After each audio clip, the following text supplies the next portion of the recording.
Good morning student, Vidya Bharati public senior secondary school के YouTube channel पर आपका स्वागत है। और आज अपन देखेंगे जो इरिगेशन मेथड या मेथड ऑफ इरिगेशन, सिंचाई की विधियां चल रही थी अपनी। तो आपने पहली विधि देखी, कौन सी थी? चौकेबार द्रोणी सिंचाई विधि या क्यारी विधि, जिसको हम द्रोणी सिंचाई विधि के नाम से भी जानते हैं। इसके बाद में दूसरी विधि है बॉर्डर पट्टी सिंचाई विधि। दूसरी विधि देखिए बेटा, यहां पर हमारा टॉपिक है, टॉपिक देखिए आप लोग यहां पर फॉर टॉपिक, जिसका नाम है बॉर्डर पट्टी सिंचाई विधि। बॉर्डर पट्टी सिंचाई विधि, सिंचाई विधि।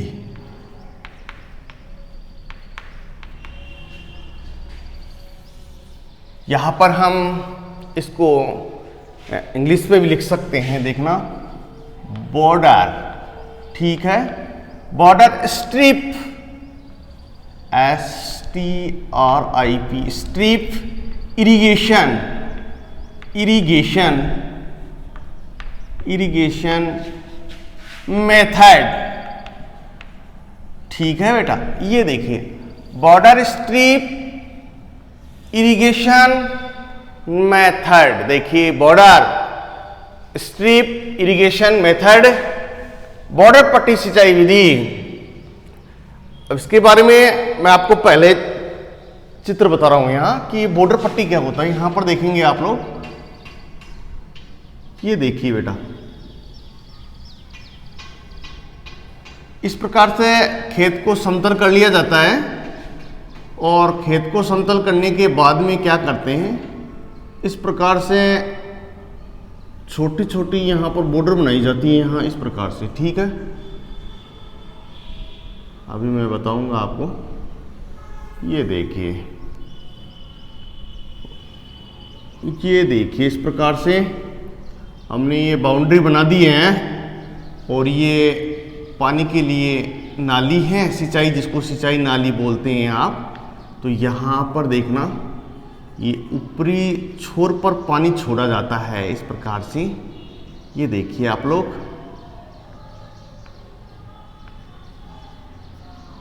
ठीक है। और यहाँ पर पानी, इसको हम क्या कहते हैं, बॉर्डर पट्टी सिंचाई विधि लंबी लंबी क्यारियों में बांट लेते हैं, कहने का मतलब।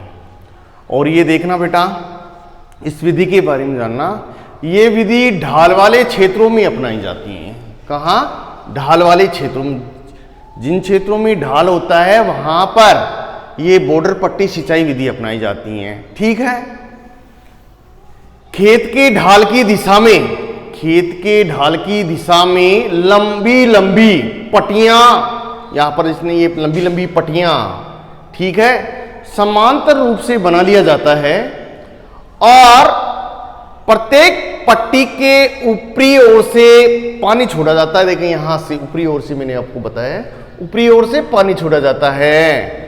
यह विधि पास पास बोए जाने वाली फसल जैसे गेहूं के लिए उपयुक्त रहती है।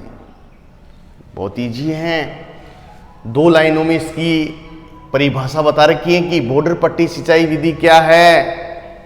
ये विधि ढाल वाले क्षेत्रों में अपनाई जाती हैं। और खेत के, क्या मैंने क्या बताया कि ये विधि ढाल वाले क्षेत्रों में अपनाई जाती हैं। खेत के ढाल की दिशा में लंबी लंबी पट्टियां बनाकर, लंबी लंबी पट्टियां समांतर रूप से बना ली जाती हैं। समांतर का मतलब कहीं उबड़ खाबड़ नहीं हो, अन्यथा पानी एकत्रित होने की ज़्यादा संभावना रहती है, जिससे फसल चौपट हो जाती हैं या फसल में नाना प्रकार के रोग आ जाते हैं। और कभी कभार क्या होता है कि ऐसी कंडीशन आ जाती है, लवण भी एकत्रित हो जाती हैं, जो फसल पौधे की वृद्धि को प्रभावित करते हैं। यहाँ पर देखना, प्रत्येक पट्टी के ऊपर की ओर से पानी छोड़ा जाता है। और ये विधि पास पास बोई जाने वाली फसल के लिए उपयुक्त होती हैं। तो यहां पर देखना, मैं इसकी 2 लाइन बता रहा हूं कि यह विधि, यह विधि, यह विधि ढाल वाले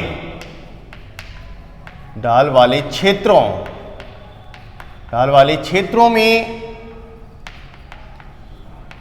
अपनाई जाती हैं। यह विधि ढाल वाले क्षेत्रों में अपनाई जाती है। ये ध्यान रखना, जिन क्षेत्रों में ढाल होता है वहां पर बॉर्डर पट्टी सिंचाई अपनाना चाहिए। ठीक है। खेत के ढाल, खेत का ढाल होता है, उस हिसाब से ढाल की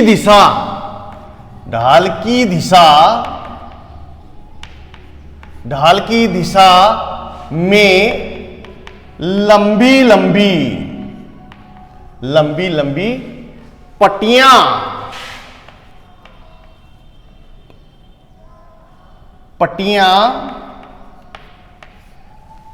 बना ली जाती हैं। लंबी लंबी पट्टियां यहां पर इस प्रकार से दे दीजिए आप लोग, ये देखिए आप, पट्टियां समांतर रूप से बनाई जाती हैं। ठीक है ना, समांतर रूप से बनाई जाती है। ये देख लीजिए बेटा, यहां पर 2 लाइन में इसका उत्तर दिया है कि बॉर्डर पट्टी पर संक्षेप में टिप्पणी लिखी है। ये विधि ढाल वाले क्षेत्रों में अपनाई जाती हैं। खेत के ढाल की दिशा में लंबी लंबी पट्टियां समांतर रूप से बनाई जाती हैं और प्रत्येक पट्टी में ऊपर की ओर से पानी छोड़ा जाता है। ठीक है ना, ऊपर की ओर से पानी छोड़ा जाता है। यहां पर प्रत्येक पट्टी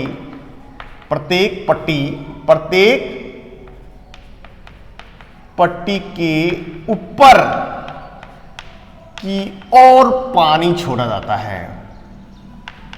पानी छोड़ा जाता है। ठीक है, तो ये ध्यान रखना बेटा। और ये विधि जो पास में बोई जाती हैं, ये विधि उन फसलों में अपनाई जाती है जो पास में बोई जाती है, जैसे गेहूं है, उसके लिए बहुत ही उपयुक्त है ये विधि। ठीक है ना, पैदावार बहुत अच्छा ले सकते हैं। अब इस विधि के लाभ देखना बेटा, क्या क्या लाभ हैं। लाभ आपको याद होना बहुत जरूरी है कि इस विधि के क्या क्या लाभ हैं। ठीक है ना, ये विधि सरल है। यह विधि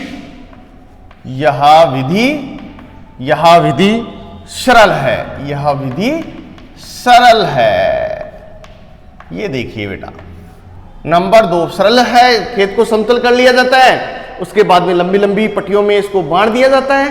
ठीक है ना, और पट्टियों की प्रत्येक पट्टी है उसके ऊपर से इसको पानी छोड़ दिया जाता है। सिंचाई की नालियां बना दी जाती हैं, जिस प्रकार से मैंने यहाँ पर नाली बना रखी है। ये देखिए नाली है सिंचाई की, आप लोग ध्यान रखेंगे। और इस प्रकार से ये पानी पीता रहता है। ठीक है, क्यारी और भरती रहती है। ठीक है, इसके बाद में देखना, अधिक जल मात्रा, दूसरा है अधिक जल मात्रा व प्रवाह, यानी कि पानी अधिक हो और उसका प्रवाह ज्यादा हो, उसकी गति तेज हो पानी की, उन क्षेत्रों में ये विधि बहुत ही अच्छी रहती है, बहुत ही उपयुक्त रहती है। ठीक है, प्रवाह को आसानी से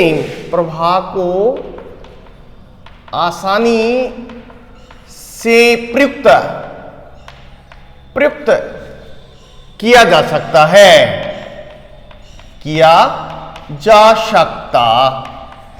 ये देखिए यहां पर इसका लाभ दूसरा है कि ये विधि अधिक जल मात्रा व प्रवाह को आसानी से प्रयुक्त किया जा सकता है। इस विधि के अंदर कि मतलब कंट्रोल किया जा सकता है। लंबी लंबी पट्टियां बना ले, जैसे निवाई टोक की तरफ जाएंगे आप लोग, हाँ, तो यहाँ पर जैसे कोटा है, बूंदी है, इधर भी चले जाओ आप लोग, तो यहाँ पर लंबी लंबी पट्टियां बना ली जाती हैं और पानी छोड़ा जाता है और आसानी से धीरे धीरे घंटे 2 घंटे के अंदर आराम से खेत पानी पी जाता है।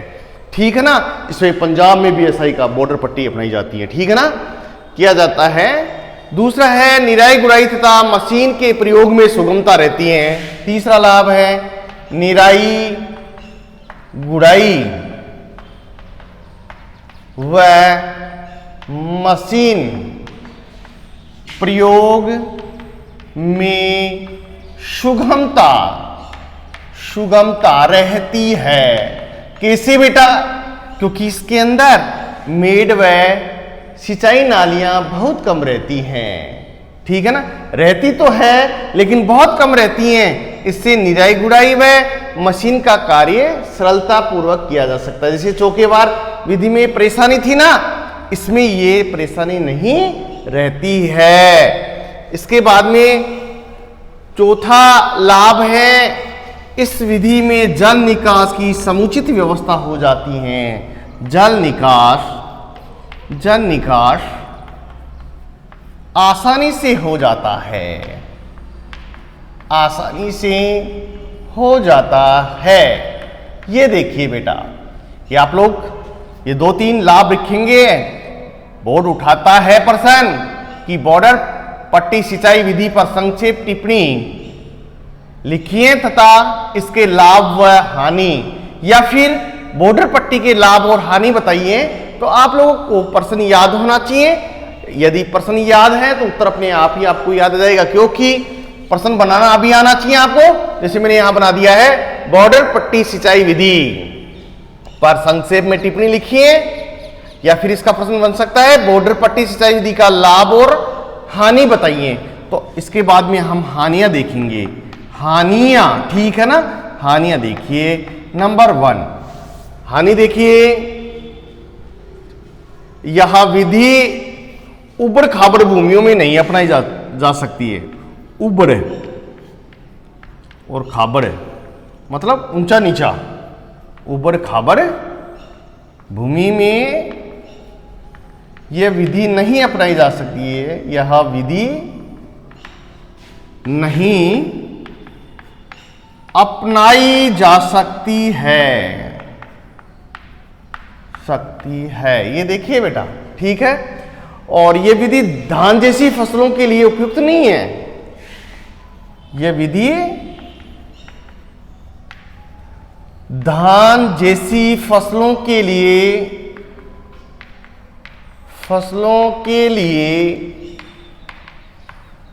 ये उपयुक्त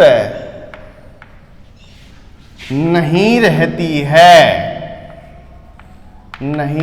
है। ठीक है बेटा, ये विधि धान जैसी फसलों के लिए उपयुक्त नहीं रहती है। इसके बाद में देखना, इस विधि द्वारा पानी का समान वितरण, इस विधि में पानी का समान वितरण नहीं हो पाता है। कहने का मतलब खेत में समान रूप से पानी नहीं लगता है, क्योंकि मिट्टी थोड़ा बहुत भी ऊंची रहती है तो वो स्थान खाली रह जाता है। ठीक है ना, तो इसमें ये हानियां हैं, आप लोग ध्यान रखना कि इस विधि द्वारा हम क्या समान रूप से पानी का वितरण नहीं कर सकते हैं, क्योंकि बहुत लंबी लंबी पट्टियां बना दी जाती हैं तो किसान उसको देख नहीं पाता और वो स्थान खाली रह जाता है। जैसे फसल उगने के बाद जैसे खाली रहती है, जब तक बीज जर्मिनेट कर लेता है तब तक तो वो देखता रहता है, उसके बाद में फसल बड़ी हो जाती है तो खेत को वो देख नहीं पाता है और वो स्थान क्या रह जाता है, खाली रह जाता है और पैदावार कम हो जाता है। तो ये ध्यान रखना, ये विधि धान जैसी फसलों के लिए उपयुक्त नहीं है। तीसरा मैंने हानि क्या बताया कि इस विधि से पानी का समान वितरण नहीं हो पाता है। ठीक है ना, इसके बाद में देखिए बेटा, इसके बाद में देखेंगे आप लोग अगली विधि बता रहा हूं मैं आपको, ध्यान से देखिए आप लोग। अगली विधि है कुंड सिंचाई विधि। क्या है अगली? क्या है? कुंड। अगली है कुंड सिंचाई विधि। कुंड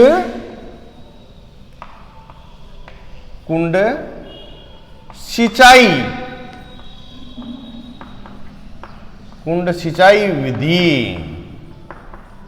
विधि। इसको अंग्रेजी में देखिए बेटा, यहां पर लिख रहा हूं, अंग्रेजी में देखना। कुंड सिंचाई विधि को अंग्रेजी में क्या कहते हैं?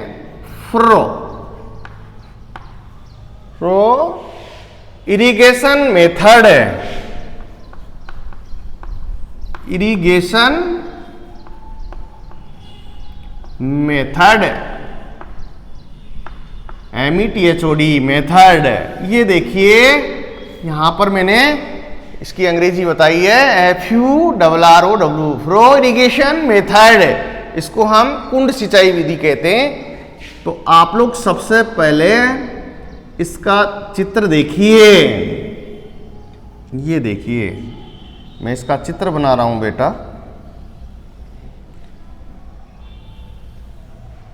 ये देखिए इसका चित्र बता रहा हूं मैं आपको इस प्रकार से।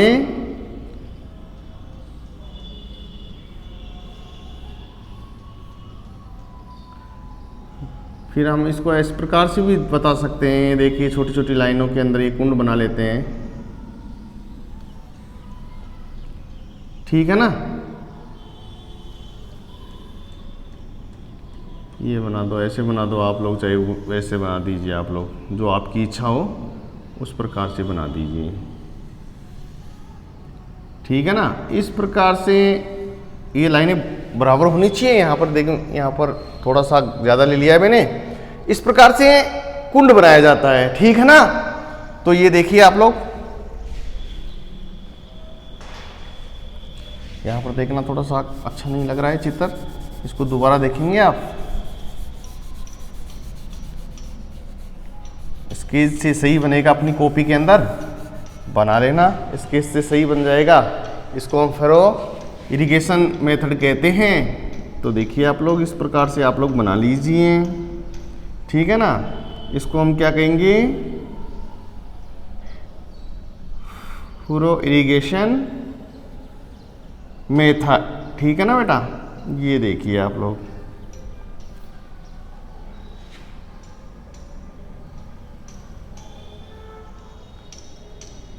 अगर स्केच से बनाएंगे तो और भी अच्छा लगेगा। इसको कहेंगे हम, ये फसल, ये सिंचाई विधि है जैसे मक्का है, गंवार है, गन्ना है, उसमें अपनाई जाती है। ये उनके लिए उपयुक्त है बेटा ये, क्योंकि जो फसलें कुंडों में बोई जाती हैं, ठीक है। ये इस प्रकार से देख लेना आप लोग।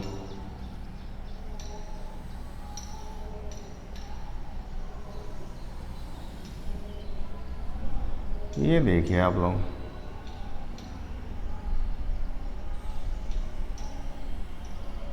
ये पूरे खेत में बता दिया है मैंने। ये खेत को बांटकर बताया है, क्षेत्र को, ठीक है ना।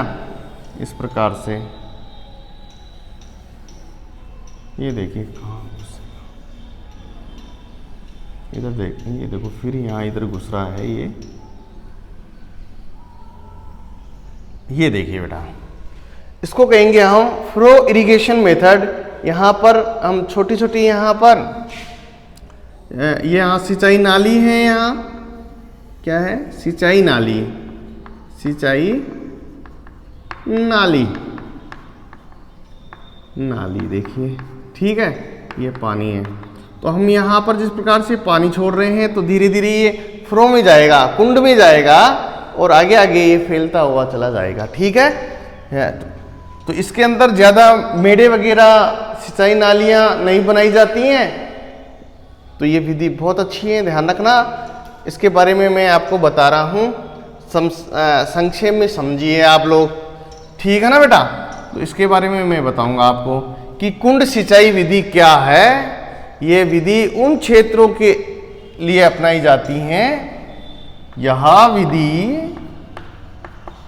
विधि उन क्षेत्रों में अपनाई जाती है,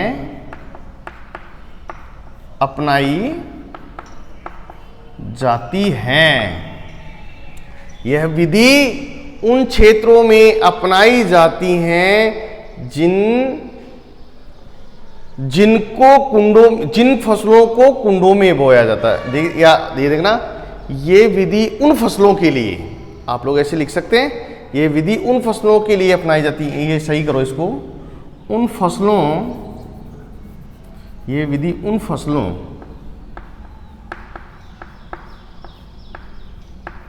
के लिए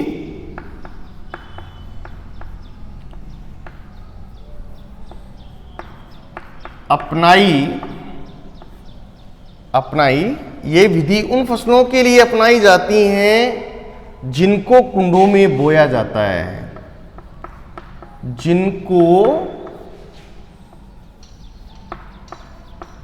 कुंडों में बोया जाता है। ठीक है,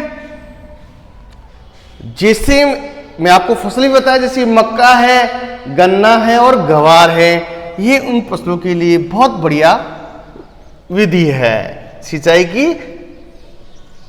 ये कुंड विधि है, वो मक्का है, गवार है और गन्ने के लिए बहुत अच्छी विधि है। तो ये देखना बेटा, यहां पर मैंने बोया जाता, जैसे यहां पर उदाहरण भी बता देता हूं आपको, मक्का, गन्ना और गंवार, ये देखिए आप लोग, गम, ये देखिए आप लोग। ठीक है बेटा, इसको अच्छी प्रकार से आप लोग याद करना कि ये विधि उन फसलों के लिए अपनाई जाती है जिनको कुंडों में बोया जाता है। इस विधि के लाभ देखेंगे आप, लाभ देखना आप, लाभ, इस विधि के लाभ देखेंगे, लाभ देखेंगे। पहला नंबर देखना, पहला लाभ है वाष्प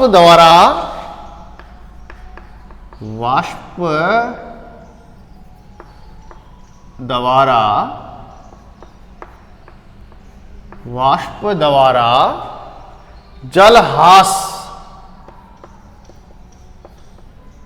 जलहास व पपड़ी बनने की समस्या नहीं रहती है, बनने की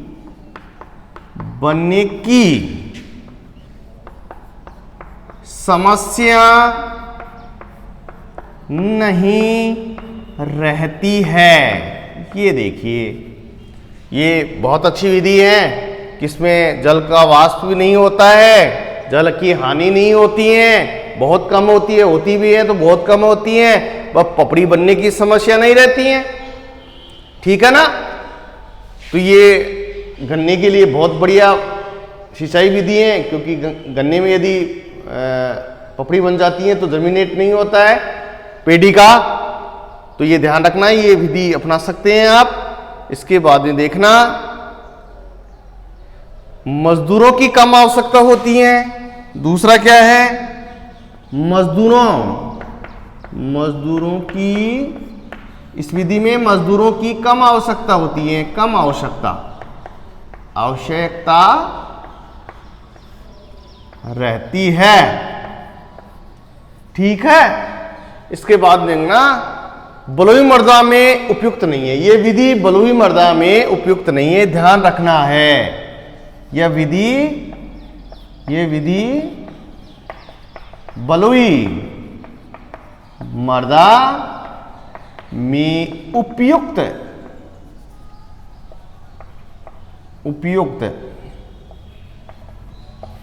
नहीं है। ठीक है, ठीक है ना। अब यहां पर देखना, इस विधि में ज्यादा भाग पर सिंचाई नाली व मेड नहीं बनाई जाती हैं, ये भी लाभ ही है बेटा।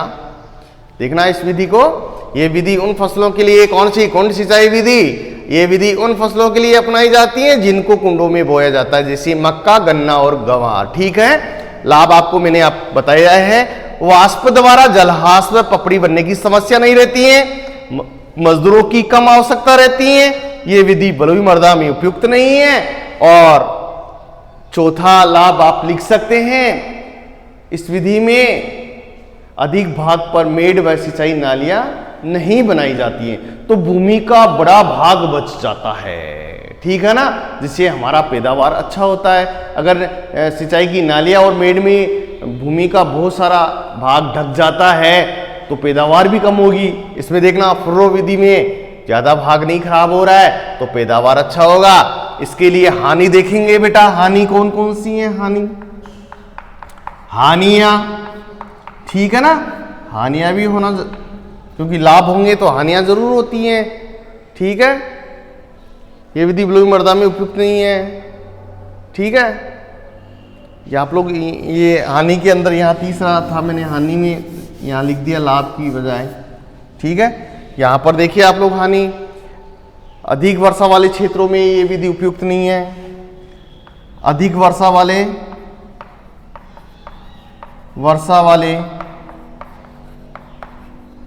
क्षेत्रों में उपयुक्त नहीं है ये विधि। ध्यान से सुनना, मैं इसको आपको बोल के बता रहा हूं कि ये विधि अधिक वर्षा वाले क्षेत्रों में उपयुक्त नहीं है, ठीक है ना। इसके बाद देखना, ये विधि बलुई मर्दा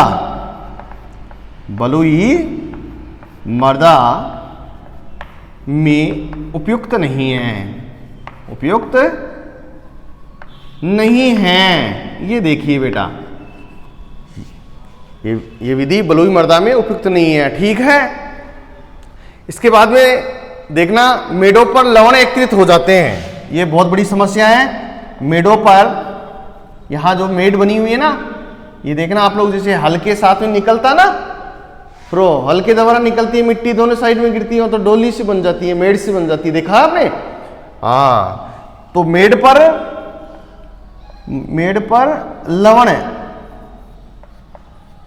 लवण एकत्रित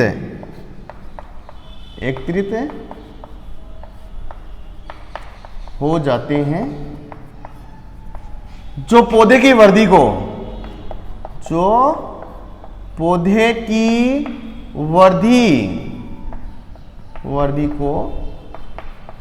प्रभावित करते हैं। ये देखिए बेटा, ये समस्या रहती है। ये लाभ है तो हानि जरूर होगी, ये आप लोगों को पता होना चाहिए। जहां लाभ हो रहा है तो वहां हानि भी होगी, ठीक है ना।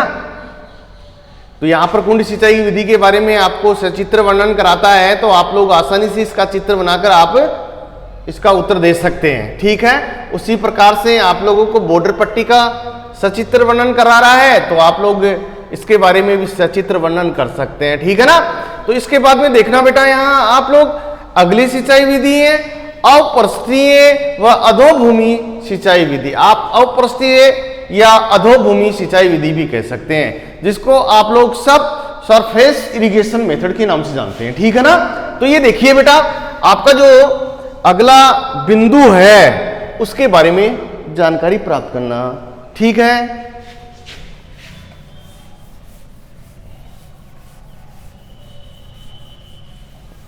इसको आप लोग लिख के याद करना है, रफ कॉपी और पेन अपने साथ में रखिए, ठीक है ना।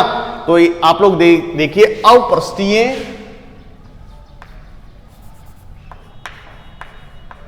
टॉपिक, अपृष्ठीय या अधोभूमि,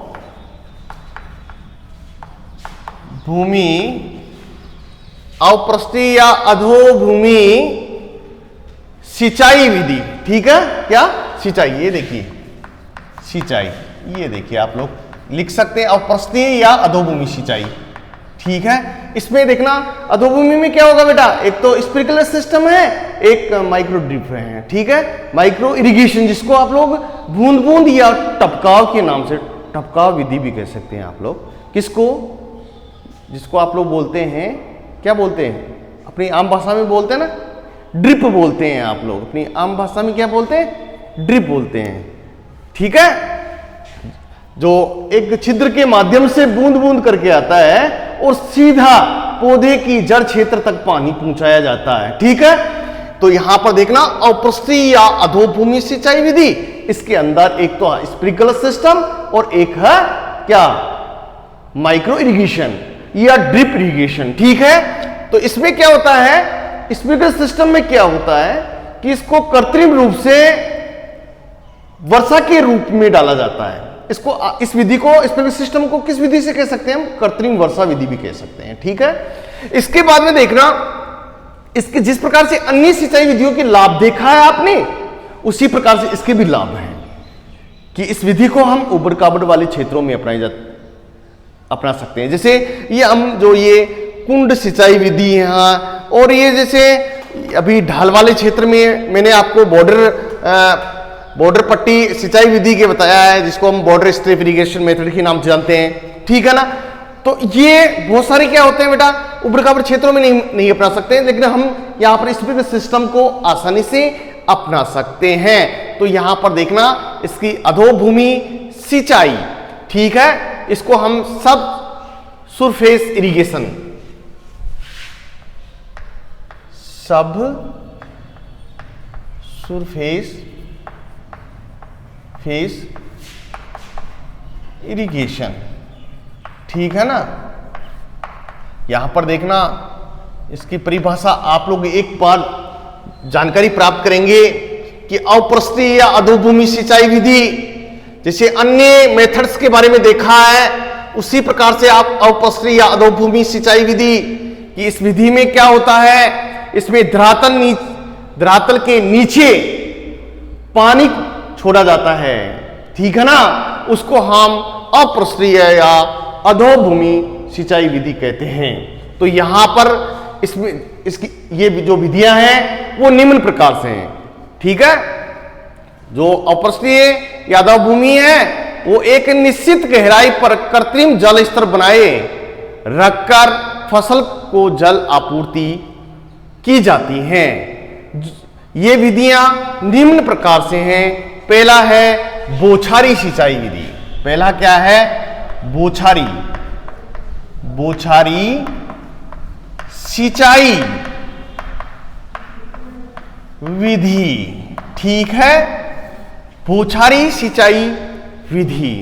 तो यहां पर अपन इसको अंग्रेजी में कहते हैं स्प्रिंकलर। देखना, SPRI, स्प्रिन, ठीक है, स्प्रिंकलर मेथड, ठीक है ना। ये आप लोग स्प्रिंकलर इरिगेशन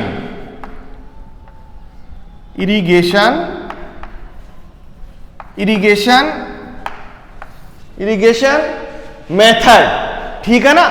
इरिगेशन मेथड देखिए बेटा, आप लोग यहां पर स्प्रिंकलर इरिगेशन मेथड, यहां देखिए METHOD मेथड, बौछारी सिंचाई विधि। इसके बारे में आप लोग ध्यान रखना। यह विधि उबड़ खाबड़ वाले क्षेत्रों में अपनाई जाती हैं। यह विधि उबड़ खाबड़ वाले क्षेत्रों में अपनाई जाती हैं, ठीक है। ध्यान रखना, इस विधि में पानी कृत्रिम वर्षा अथवा बौछार के रूप में दिया जाता है। इस विधि में पानी कृत्रिम वर्षा या बौछार के रूप में दिया जाता है। इस विधि में पानी कृत्रिम वर्षा या बौछार के रूप में दिया जाता है। इसलिए इस विधि को, ये कई बार जेट में प्रश्न पूछ दिया जाता है, इस विधि को कृत्रिम वर्षा के नाम से जाना जाता है, ठीक है। कृत्रिम वर्षा विधि भी कहते हैं, कृत्रिम वर्षा विधि भी कहते हैं। अब इस विधि के लाभ आप लोगों को पता होना चाहिए कि ये विधि उबड़ खाबड़ क्षेत्रों में सफलतापूर्वक अपनाई जा सकती हैं। ये विधि उन फसलों के लिए उपयुक्त होती हैं जिसको बार बार पानी देने की आवश्यकता होती है। अगला देखिए, इस विधि में पानी की बचत हो जाती है। इसमें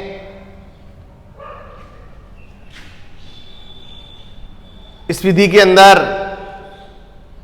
उर्वरकों को भी दिया जा सकता है सिंचाई के साथ में, जिसको हम क्या कह सकते हैं, फर्टिगेशन। फर्टिगेशन का मतलब सिंचाई के साथ में उर्वरक देना, फर्टिगेशन कहलाता है। ये आपके जेट में प्रश्न बन जाता है यहाँ पर, तो इस विधि के माध्यम से हम फर्टिगेशन भी कर सकते हैं। इसके बाद में है बूंद बूंद सिंचाई विधि, बूंद बूंद सिंचाई विधि, या आप लोग ड्रिप इरिगेशन मेथड्स के नाम से जानते हैं। तो देखना बेटा, इसको सुनना। बूंद बूंद सिंचाई विधि को हम टपकाव विधि भी कहते हैं या ड्रिप इरिगेशन के नाम से भी जानते हैं। यह विधि इजराइल से विकसित की गई है और इस विधि के द्वारा पौधे की जड़ क्षेत्र में सीधे ही जल दिया जाता है। इससे पौधा अच्छी वृद्धि करता है। इससे जल का वाष्पीकरण नहीं होता है। पौधे का जो पानी होता है वो पौधे के लिए संपूर्ण रूप से उपयोग में आ जाता है। दूसरी बात, खरपतवारों की समस्या नहीं रहती है खेत के अंदर और पौधा अच्छी वृद्धि करता है। ठीक है ना। इसके बाद में देखना इस विधि के लाभ, वाष्पीकरण कम होता है, जल का वाष्पीकरण कम होता है, भूमि में खरपतवार नहीं होते हैं, कीट एवं रोगों का आक्रमण नहीं होता है, और साथ में हम एक से अधिक उर्वरकों की मात्रा भी दे सकते हैं, जिसको आप लोग फर्टिगेशन कह सकते हैं। ठीक है ना। तो ये ध्यान रखना। इसमें हानि क्या है बेटा, कभी कभार इसमें भी हानि थी, इसमें के सिस्टम में भी क्या थी, हानि थी। क्या होता है बेटा, कभी कभार क्या होता है, घूर्णी जो छिद्र होता है, घूर्णी यंत्र छिद्र, उसके अंदर पानी साफ नहीं होने की वजह से क्या होता है, वो नोजल घूम नहीं पाता है। राइजर पर क्या होता है, नोजल होता है ना, वो घूम नहीं पाता है और उससे क्या होता है, रुक कर वो सिस्टम खराब हो जाता है। उसी प्रकार से जो इमिटर्स हैं, इमिटर्स का मतलब जहां होल होता है ड्रिप के अंदर, वो रुक जाता है, कचरा वगैरह आ जाता है, तो ये बहुत बड़ी समस्या होती है। या कभी प्रेशर नहीं बनता है, जैसे इसके ड्रिप का प्रेशर 1 से 1.5 किलोग्राम बनता है। ठीक है ना। ये फैक्ट है, बहुत सारी किताबों में 2-2 किलोग्राम बता रहा है पर मीटर के हिसाब से बता रखा है, गलत है, लेकिन 1 से 1.5 किलोग्राम प्रति स्पायर के हिसाब से बता रखा है, ये ध्यान रखना। तो यहां पर देखना, इसमें ड्रिप में और इसमें बौछार में आप लोग अच्छी प्रकार से देखना बेटा, इसमें बोर्ड प्रश्न उठाता है। तो मैं आशा करता हूं कि आज का वीडियो आपको पसंद आया होगा। इसके लिए आप लोग ज्यादा से ज्यादा लाइक करना, और चैनल पर नए हो तो बेटा चैनल को सब्सक्राइब जरूर करें। धन्यवाद।